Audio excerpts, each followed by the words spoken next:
Okay, can everyone see my screen? Yes. Beautiful. All right, so as I mentioned, we are going to be talking about independent living. And before we got started today, I was telling Victoria that this is just such a fun topic to put together.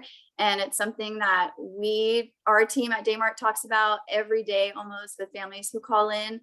So it's been really neat to kind of put all these resources into one spot. And I think that it's a topic that we should probably talk about more often because it's really hard to find resources and everything seems to be so scattered. So I'm glad that y'all are here today, and I hope to be able to provide a lot of information that y'all can take away from this. So I am the outreach coordinator at Daymar. I also have a brother who lives with me and he has autism. So kind of growing up together, I've always been involved in the special needs community. I was involved in Best Buddies at high school. I was a part of Special Olympics. Right now I'm a member of the Tarrant County IDD Council. If y'all haven't heard about this, it's a really cool network to get involved in and it's totally free. You can join. They also have monthly webinars and it's just a neat way to connect with families and other organizations who serve this population. I'm also a member of Together for Choice, which is an international organization who helps advocate for special needs housing in Texas. So, or actually all over the country. So when I first started all of this journey, my brother graduated high school and I was helping my mom try to find information or resources or anything really to keep him active as an adult. And I got really invested in it because I couldn't find anything. And I kept thinking, why do all of the services stop at adulthood? That just didn't make sense to me. So through all of my research, I found Daymark when they were being built. So it was just kind of under construction. And I fell in love with what they were doing. And I kept asking questions and I kept wanting to know how they did it, what the plans were. So fast forward today, I've been there now for almost 3.5 years. And it's been absolutely incredible to watch it grow. So I'm going to tell you a little bit more about Daymark later, but I just want y'all to know that from this presentation is all from my perspective. So, and my experience in this role and kind of what I've learned. I'm not at all an expert in the waiver system, but I'm going to tell you how you can meet your people that are the experts. So I won't get into it in super detail, but I'm going to show you how you can find the people that are. And one thing that I just wanted to know is that independence looks really different for everyone. We all have different goals. All the communities have different settings and different programs, different requirements. So I just wanted you to keep that in mind as you do your research, because you might find some that aren't a good fit, and that's okay. There is going to be something out there that is good for you. And it's awesome that we have different options because choice is really important. Okay, so today what we're going to cover is a lot of information. So if y'all have questions, put them in the chat and we can address those towards the end. I'll definitely take time for questions. But we're going to review the waiver system, how and what they are, how you can apply. We'll talk about different types of communities in Texas, where you can find some of those communities, and what questions to ask. So when you call them or if you tour, what do you want to know when you're visiting? We'll talk about an example of one independent living community. And one thing that I think is the most important is what role should your loved one play in this process? And then we'll also get into how you can help prepare for transition. All right, so understanding your state resources. It's so important to know what your state offers because every state is so different in the way that they operate. So I'll tell you for what I've learned in Texas. It's kind of like an umbrella. You have two separate entities. You have the state funding, and then you have your private communities. So, and your federal funding is through Social Security. So you also have that. But with your state funding, you have waivers that families can apply for. And I recommend applying as early as possible because I'm sure you've probably heard about the wait list. It's extensive, but a lot of families, and to their point, would want to use these services because they're provided by the state of Texas. So if you click this link right here, it'll take you to, there's 5 different waivers in Texas that you can use. The big ones that you probably hear are HCS and CLAS. So again, I won't get into how they all work because I'm not an expert, but this link will take you to a PDF, and I'll share this with you all so you can send it to the participants. It gets into each waiver and how it's used. So similarly to how each individual is different and has different needs and different services, they have different waivers that kind of help for each one. So some communities accept some waivers and some communities don't. What I've found working at Daymark is that Texas's state system is not the best, unfortunately. It's awesome that we have these services and they're starting to get better about what they offer, but you are on the wait list for quite a long time. And then once you come up to the top, you're kind of limited in what choices you have to use. But again, it's nice to have these services. So if you have somebody living at home with you, HCS and other waivers can help pay you to be their caretaker. So what I've learned is that there are a lot of private communities in Texas because the need is so large. There are group homes, which you can use your waivers for, but there are limited group homes. So right now the wait lists for them are just, I mean, I keep saying that they're so long, but they're like 15 to 20 years long. So there's a lot of families that have bound together and kind of said, this isn't working, what can we do? And they started their own communities. So we're going to talk more so on the private communities and what those are available. But before we get into that, I'll talk about how you can kind of connect with your state agency. So each county has its own region that you want to go through. So depending on what your county is, has a different center that you want to contact. And it's called the local IDD authority. So it stands for the Local Intellectual and Developmental Disability Authority, serves as the point of entry for publicly funded IDD services, whether the program is provided by a public or private entity.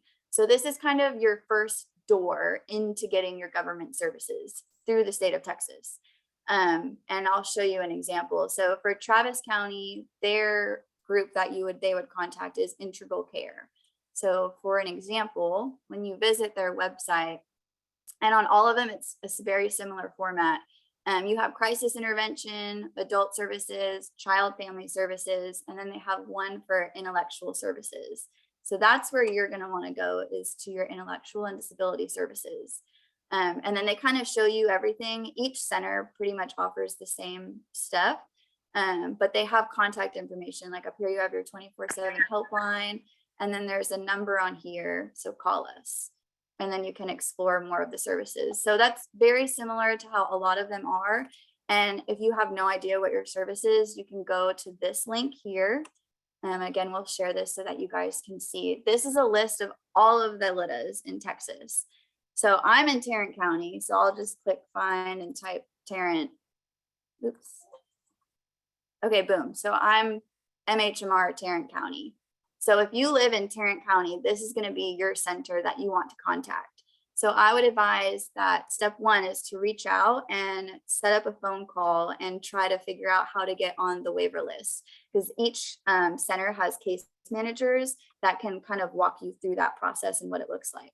So this is your first step to getting on the waiver list.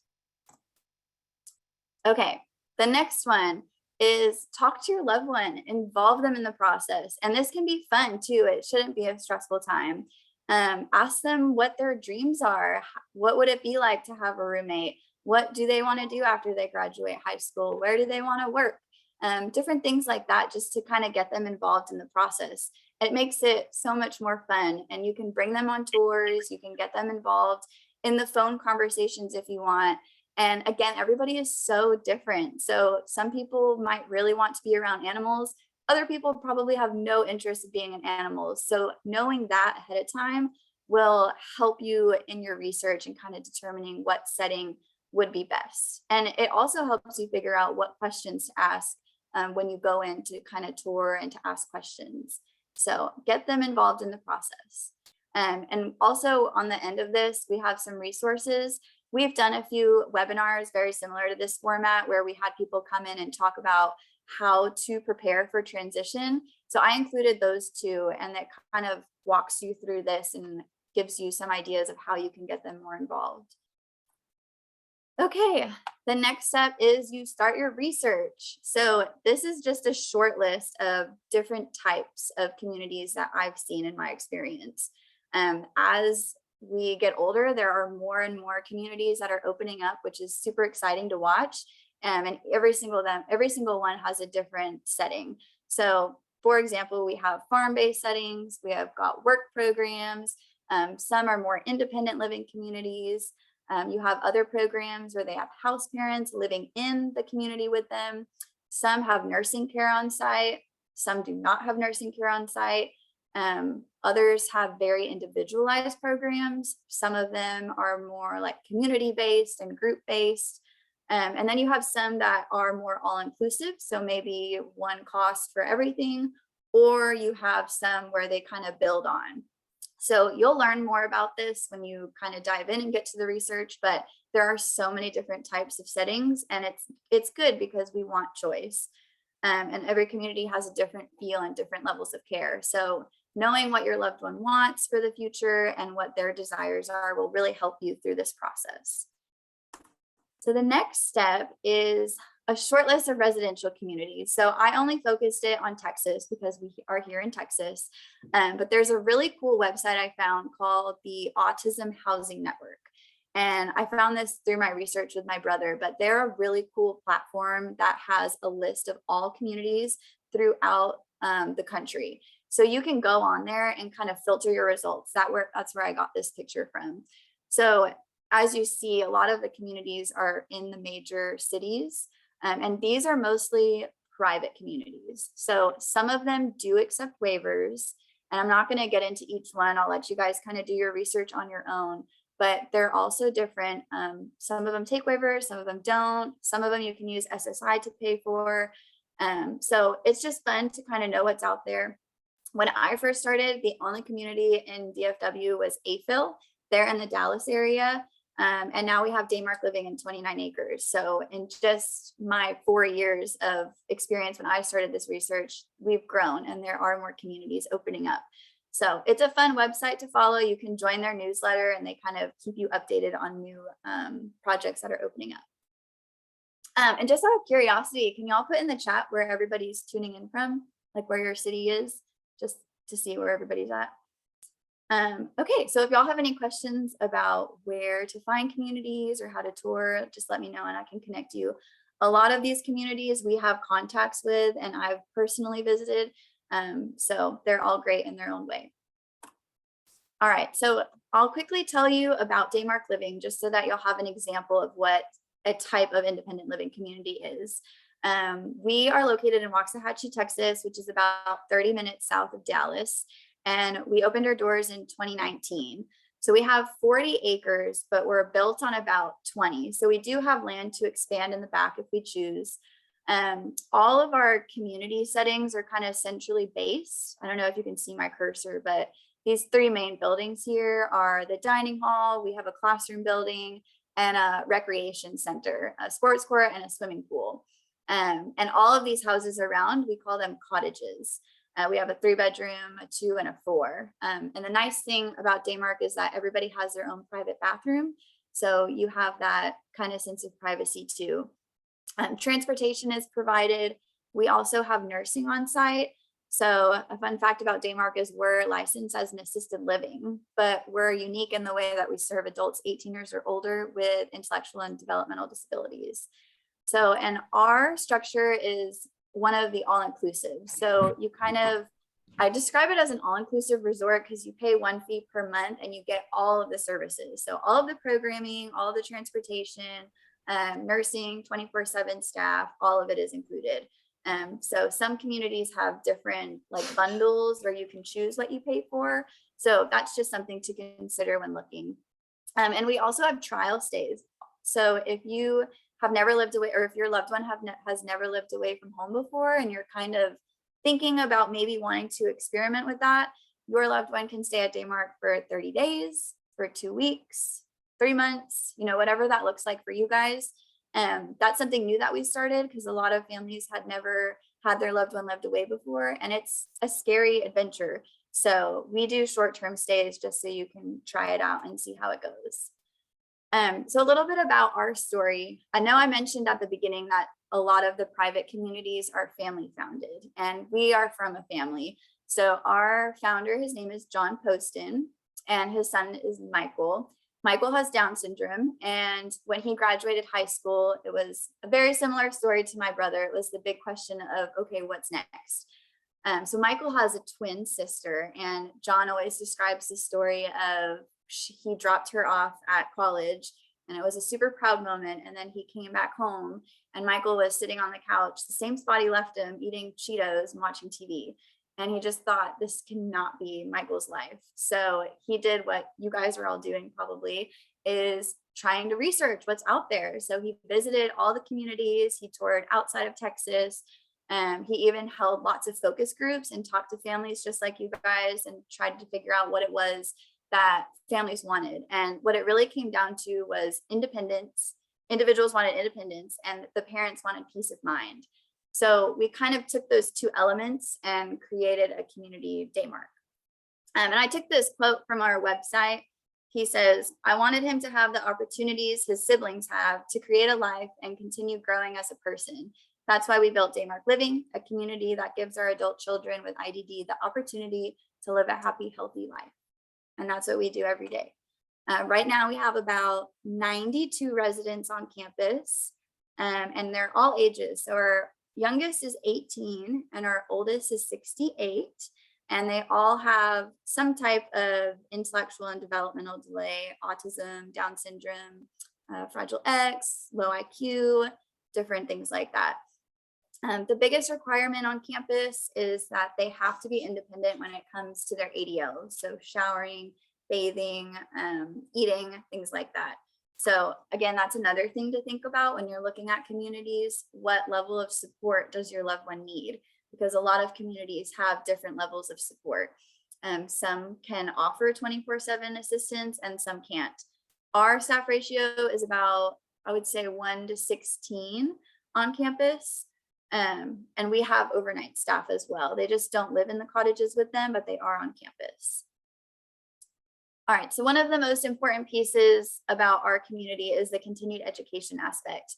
We wanted them to still be going to school and learning those skills. So we have numerous classes on different levels of skill sets that our residents can attend. Every week we have a new schedule that comes out, so they kind of know what's coming. But education was really important to us. And then, of course, independent living skills. So we're working on chores in the cottages with them all the time. And it's just practice. The goal, of course, is for them to be independent on their own. And a lot of communities do this with your loved one. They work on these skills. And I will say from an experience, it helps if you work on these skills with your loved one at home prior to them moving into a community, just so that they have the routine of doing it. Doing laundry, for example, maybe just switching over the clothes with you. Any way that they can get involved in the household chores will definitely help if you guys are thinking about independent living communities. So a lot of communities do this with them to start, at least to get them going. But again, the goal is for them to be independent on their own. And community involvement. So we love going out in the community. That was a huge aspect of what John wanted for Daymark. He always says that he wanted our residents to live the life that you and I get to live. We leave the house, we go to work, we go out with friends, but we come back and we have our social group. And that's kind of what we do at Daymark. So this is just an example of how we get involved in the community. There's all different types of ways that we're out there. But again, something to keep in mind, if your resident or loved one maybe would feel more comfortable just staying at a community. There are communities like that where they have everything they need on campus. And then there are other communities that are more engaged in the community. And that leads me to employment. We partnered with Best Buddies, I guess in 2020. We have Cheyenne, who is our jobs coach on campus, and she helps our residents find meaningful employment out in the community. So here are some examples of residents working. We have some at HEB, the YMCA, Confidence Shop, and then there's a few others as well that are working. So besides classrooms and community engagement, employment is probably our biggest piece. And we are so grateful that Best Buddies also has a pillar for job training, because they've been super helpful in preparing our residents for work and then helping them find employment in the community. Okay, so I gave you a quick example about what one community does, Daymark, and I hope that you got some ideas of different things to ask. But here are some questions, and we'll send this slide out so you can look at it later, of just different things to ask when you are looking. So the next step is to really just call and make an introduction, tell them who you are, tell them about your loved one, what you guys are looking for, and ask a ton of questions. We understand that this is a huge decision, and letting your loved one live somewhere else is no small feat. So we're prepared to answer a lot of questions. We know that it's a scary process. So my advice to you is to just be vulnerable and to be super honest and let them know where your loved one is struggling, where they're super successful, what their skills are. I mean, we want to know everything, because the more you tell us, and when I say us, I mean any community you're looking at, the more successful they'll be in the future. So just keep that in mind. Some parents, I think, get nervous to talk, but we want to know everything so that we can help you in the best way possible. Okay, so the next step after you've made an introduction or to start your research is to prepare for transition. And there's lots of different things. You could do a whole presentation on just preparing for transition, but I just kind of gave a few examples here. So when you're talking with your loved one, talk about the future. What does that look like? Set some goals, even if they're small goals. Like, where are they maybe lacking skill set at home? If they don't know how to do the dishes, maybe start with that, set a small goal for that.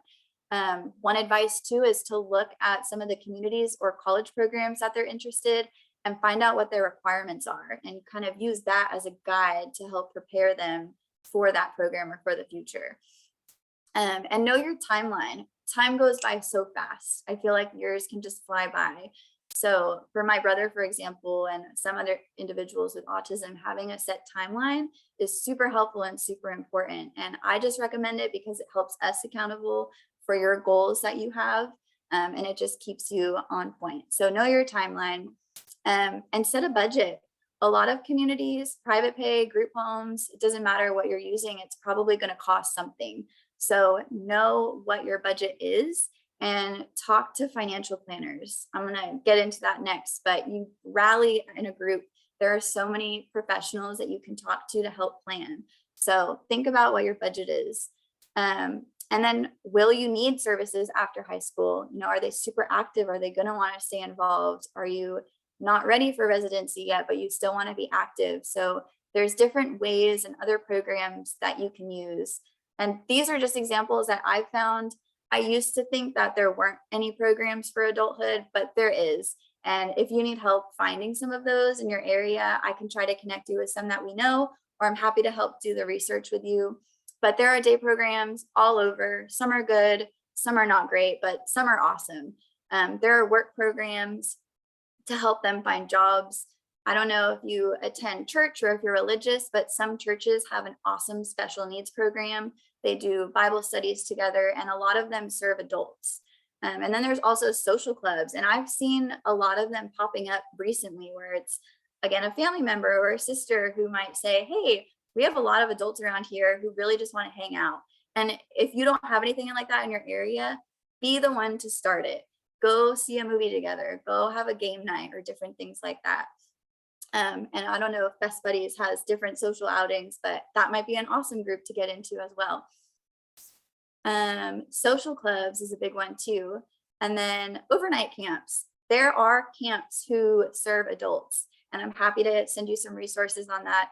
I know Camp Summit does. I think there's a Beloved and Belong camp south of Texas. They serve adults. So just let me know if you want me to send you some, but there are summer camps that, well, I say summer, but it's really all year round, who serve adults. So sign up for those and get some practice. All right, the next step is to form your team. I don't know if you've ever heard the saying, but it takes a village, and truly it does take a village.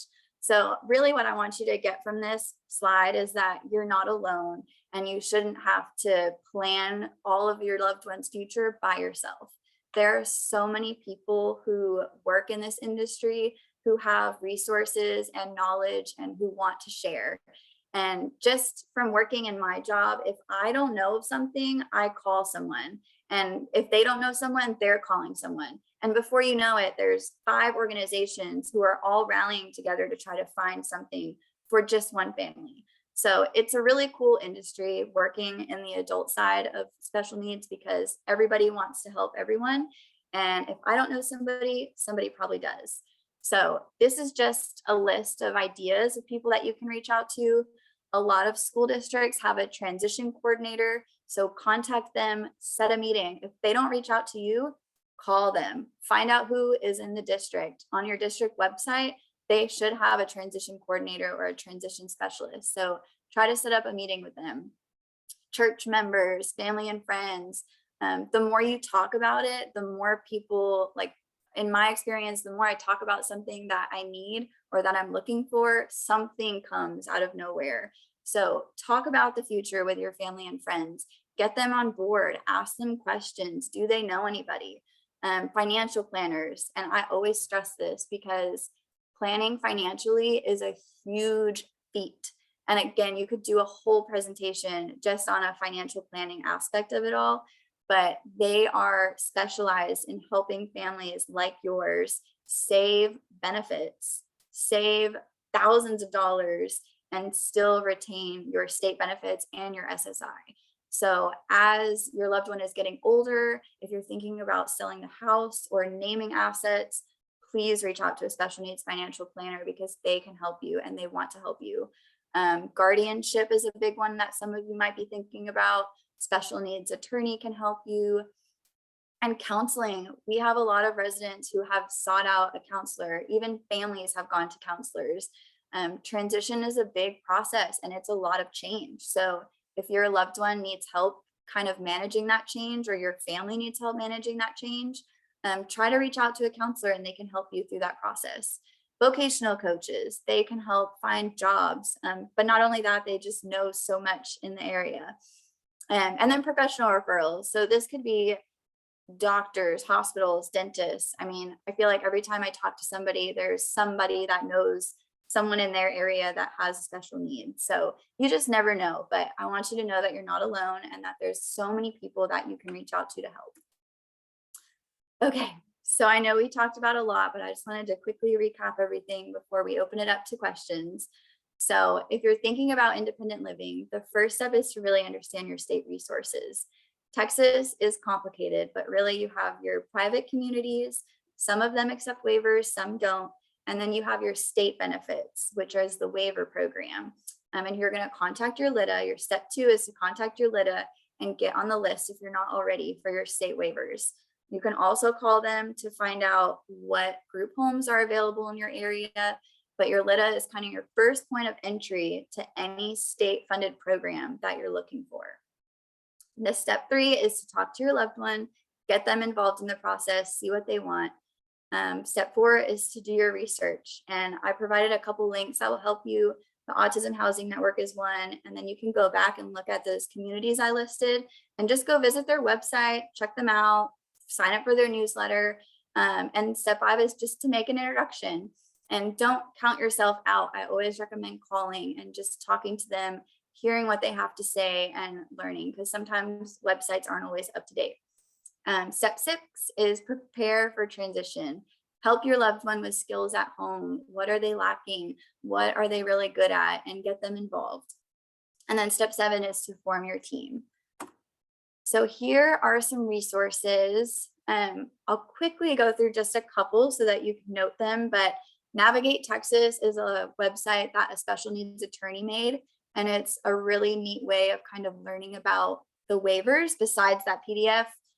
Sometimes it can be really confusing the way that they word everything. So if you come in here, there's just a lot of really neat information. You've got insurance, family support, transition to adulthood. So I just recommend kind of spending some time and looking at that. Here you have about HCS, class. If you haven't applied for Social Security yet, I skipped it, but it's up here. You can go over here and it kind of walks you through the process of how to apply. The Autism Housing Network is the website I showed you with that Google map. So you can go on there and kind of search the different types of housings. Caregiver Inc. is something that I found. They are a group home provider. So you can go through there, and they're kind of all over the country, but they have a few separate locations in Texas. So they are pretty awesome. There's one specifically called St. Giles. We've met them and they're awesome to work with. So that's one provider that I'm aware of. And then if you are needing a special needs attorney or a financial planner, I put a couple on here who we've worked with. And this one's a little bit different, but a lot of our residents have thought about going to college someday. And this website, thinkcollege.net, has a list of, I think it's on here, has a list of college programs all over the country who serve this population. So if you're looking at Texas, you can come down and it'll give you a whole list of different programs. So this one's really neat just to do some research on. And then I put our website on here so you can come learn more about us. And then here are those 2 table talk videos I put. So we have one, it's kind of talks about how to prepare for change. And then there's one that's more of a mental health route, is how to prepare yourself and your loved one for change. So I would just suggest maybe watching a couple of those, or you can listen to it in your car, but it's just some good information. So there's my contact information. Got our website there, my phone number, email. Feel free to contact me, whatever, if you have any questions or if you want something in your area. We're also open for tours all the time. So if you want to take that first step and visit maybe one community for the first time, you're welcome to come by Daymark and we can show you around. And then we also have those trial stays available if you think they might want to come just to see what it's like. So I know I talked really fast, but I will open it up to questions. Oh, I think the chat has some. Let me see. Oh, sweet. We have Allen, Dallas, Houston, Farmersville. Sweet. Very All good over. information. Very good information. I'm sorry. My son is 16, so we're Okay. just on the brink of starting all this good stuff. So Yes. I just wanted to jump in and start looking. Good. So, Yeah, I'm so glad you're here. yes, I know yes. it's a complicated process, but I hope that yes. I made you not so nervous. Yeah, no, we are in such a little town, though. There are so many places they're so far away from us. So Yes. the closest town is McKinney for us. And I know there's a Okay. couple of good places over there. Just not really sure what direction to go. So, Yeah, but I know it's hard. Texas is so big. it is. And I'm on Facebook with Daymark, and I love what I see. Oh, thank and you. what the kids are doing and stuff. And I love that. So Thank yeah, you. it's really, We have a really lot of great. fun. Yes. Looks like you do. So are you north of McKinney? I am east of me. East of McKinney. Okay. So you might be an hour away from us. But yeah, I would suggest contacting, are you on any of the wait lists yet for services? Oh yeah, since he was a You're baby. on it. Yes. Oh yes. Okay, good. So Good. yeah. So Yeah. hopefully not too many more years. I know. If you're looking for something local, my one Yes. recommendation would be I'm sure your case manager maybe has some more information about your region. But the closest one I would say is probably Dallas or Waxahachie. Yeah, probably. So, Well, and you never know, in 2 years, there might be more somewhere else. well, that's what I'm hoping. So like I said, McKinney's got Craig Ranch is over there. And of course, there's some smaller family owned home living type situations. And that's some stuff to Yeah. look into. But yeah, just Yeah, that's something I didn't mention. There are some parents who are buying homes and they're Yes. just, having their loved one lived at the home and having caretakers come in. Yes. And that's always an option, but Yeah. I don't think I really want to do it myself. It's a lot of work. I had a question, Courtney. Yes. Okay. Thank you so much for putting this together. It was a lot of information. I have a question around, you mentioned that you had people available in the evenings to be there for the children on campus. I missed the beginning, so I'm not quite sure how large the campus is, but do you have like security cameras? Like, how do you monitor them at night? How does that That's a work? great question. Yes, thank you for asking that. So we have cameras all throughout the community buildings, which are the main buildings around campus.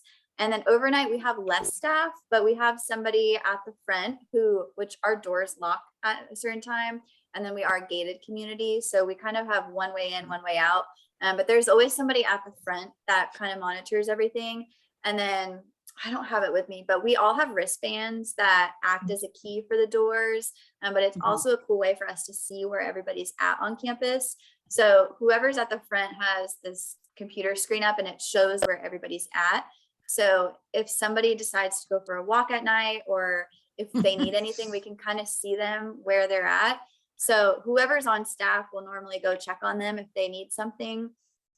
We also have a button on the band. So if they push the button, it's like a first response. So we know that Jimmy asked for help in room 24A, and then our staff can go see how they are, if they're feeling okay. A lot of times it's like a stomach bug, or maybe they just can't sleep and they want someone to talk to. But we have the nursing buildings too that are all throughout campus, and there's usually one person in that building too. Okay, so there's a staff of nurses available too, as well as counselors? Again, I missed the first few minose. Is that how this Yeah, that's works? okay. Yeah, the way that we're structured, we have life coaches, and I forgot to mention this, so I'm glad that you said this. Those are kind of our direct care staff. So they're with our residents on a day-to-day basis with the classes and helping them in their cottages, doing the chores, and hygiene and everything. And then we have our nursing. So they're not skilled nursing. I think they're LVNs. But we have nursing on site who does like medications and things like that. So Okay, yeah. I appreciate that. Thank you. Yeah, of course. And one thing I would say too is we can accept waivers. We decided to go the private pay route because of how restrictive the state waiver program is. A lot of what we do, we wouldn't be able to do if we accepted waivers. However, we have third-party providers coming on campus all the time. So if a family has, let's say, HCS and they still want to use it, you can still use it on campus, just with somebody else coming on campus, if that makes sense. So we try to work with the system so that families don't lose it. Okay. Sounds good. What's HCS? HCS is the Home and Community Services waiver. A lot of family, like you can use it to get into certain group homes, to pay for things. I think some families use it to get paid. So if they're the caretaker, they can use it to help them reimburse them for services. Yeah. Gotcha. So certain group homes are, if you like, I kind of describe it as insurance. There's certain doctors that accept specific insurances. So there's certain group homes and residency communities that only accept certain waivers. So that's the best way I can compare it. Okay. Will we be getting the list of pieces of information that you had on a previous slide? Yes, I will send this PowerPoint to Victoria so that everybody has it and they can email it out to you all. Okay. And let me see if it'll let me go back. There is, let me go back. On this one, it has about HCS. Okay. So this one will tell you a little bit more about how it's used. And class, from my experience, is more of like you can use it for respite stays or short-term stays. So a lot of families use class for summer camps. Okay. But yeah, you guys could do a whole presentation on just state waivers. It would be There's a good too one. many. Too many There's waivers, too not many, enough. I Not enough know. giving the money out. So Yes. Well, I think sometime in May, there's supposed to be a day where you can go to the Capitol and they're opening up comments from the public about specifically these waivers. So whenever we have a day in mind, we plan on bringing staff and residents to go talk to them about the system, because yeah, we just need more voices out there. Yes, absolutely. Yeah. Well, Texas will figure it out one day. One day, one day. Yes. We'll work with what we got Right. until then. Right. So, like Thank you. Courtney mentioned, she is going to send all of these resources. So the presentation itself is going to go out to everybody. So all of the links will be provided to you. You can go back through the presentation if you want to revisit any of the info. And then a few of the resources that she mentioned that are not in the presentation, she'll send over to us as well. And we'll include that in the email that goes out to everybody. So you have it. Thank you. Perfect. Well, if anybody has any more questions, when the presentation goes out, Courtney's information will be in there as well. So feel free to reach out to her, but you can also reach out to Joaquin or myself if you have any questions about anything, and maybe we can direct you over to her or over to the right person, or maybe we can answer your questions. So thank you all for hopping on tonight, and we'll send those resources out to you soon. So we're Great. glad that you all joined. Thank you.